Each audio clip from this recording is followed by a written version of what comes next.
Hi! Welcome to my YouTube channel. Please subscribe to my YouTube channel. ఇవాళ నేను how to prevent thrombosis అనేది చెప్తున్నాను. Thrombosis అంటే clot forming tendency అనమాట. Clots form అవుతాయి బ్లడ్‌లో. ఈ థ్రాంబోసిస్‌ని ప్రివెంట్ చేయడానికి చాలా lifestyle habits, movement, medical precautions తీసుకోవాల్సొస్తది. First of all regular movement and exercise ఉంటే క్లాట్ ఫార్మేషన్ తగ్గిపోతుంది. ఒకవేళ సర్జరీ వల్ల గానీ, ట్రావెల్ వల్ల గానీ, ఎక్కడికైనా ట్రావెల్ చేసినప్పుడు గానీ, లేకపోతే బెడ్ రెస్ట్ తీసుకున్నప్పుడు గానీ, ఇమ్మొబైల్‌గా ఉండాల్సొస్తే లెగ్స్ అప్పుడప్పుడు ఫ్రీక్వెంట్‌గా మూవ్ చేయడానికి ట్రై చేయాలి. As soon as possible stand and walk అని చెప్తాను నేను. అంటే యాజ్ ఎర్లీ యాజ్ పాసిబుల్ లేసి నుంచొని నడవడం అనేది చేస్తే ఆ క్లాట్ ఫార్మేషన్ అనేది తగ్గుద్ది. And leg exercises, ankle rotations, heel toe lifts అలాంటివి చేసుకోవడం వల్ల బ్లడ్ ఫ్లో ప్రమోట్ అవుతుంది. అండ్ కూర్చున్నప్పుడు కాళ్ళు మడతేసుకుని కూర్చోకుండా స్ట్రైట్‌గా పెట్టుకొని, ఎలివేషన్ పెట్టుకుంటే క్లాట్ ఫార్మేషన్ కూడా తగ్గుద్ది. And next second one, maintain a healthy weight through diet and physical activity. Obesity వల్ల థ్రాంబోసిస్ రిస్క్ పెరుగుద్ది కాబట్టి డైట్, ఫిజికల్ యాక్టివిటీ వల్ల హెల్తీ వెయిట్ మెయింటైన్ చేసుకుంటే ఈ థ్రాంబోసిస్ రిస్క్ అనేది తగ్గుద్దనమాట. క్లాట్ ఫార్మింగ్ బాడీకి తగ్గుద్దనమాట.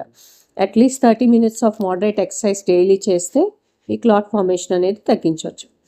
Third, avoid smoking or vaping. ఎందుకంటే టొబాకో, స్మోకింగ్, వేపింగ్ చేయడం వల్ల టొబాకో అనేది బ్లడ్ వెజల్స్ని డ్యామేజ్ చేసి క్లాట్ ఫార్మేషన్ని ఇంక్రీజ్ చేస్తుంది. సో ఎప్పుడైతే మనం స్మోక్ చేయమో బ్లడ్ వెజల్స్ డ్యామేజ్ అవ్వవు, క్లాట్ ఫార్మేషన్ కూడా తగ్గుద్ది, రిస్క్ కూడా తగ్గుద్ది.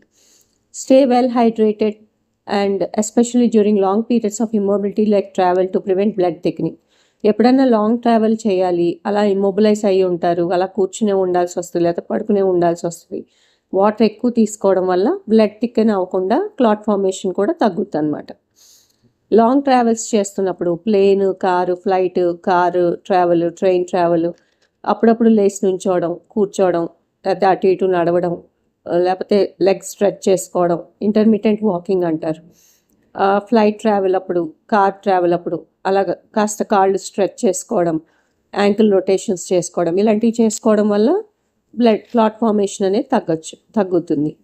కంప్రెషన్ స్టాకింగ్స్ వేసుకోవడం వల్ల లాంగ్ ట్రావెల్స్లో బ్లడ్ ఫ్లో ఇంక్రీజ్ చేయొచ్చు. ఒకవేళ post surgery immobility, certain medical conditions, blood thinning medications, anticoagulants use చేసుకోవాలి. ఒకవేళ personal and family history of blood clot formation ఉంది, మీ హెల్త్ కేర్ ప్రొఫెషనల్తో డిస్కస్ చేసుకోండి. Oral contraceptives or hormone replacement therapy వల్ల clot formation increase అవుతుంది. So ఇంకా other risk factors ఏమైనా ఉన్నాయేమో మీ డాక్టర్తో డిస్కస్ చేసుకోండి. సో థ్రాంబోసిస్ రిస్క్ ఎలా తగ్గించుకోవాలో చెప్పాను. Thank you.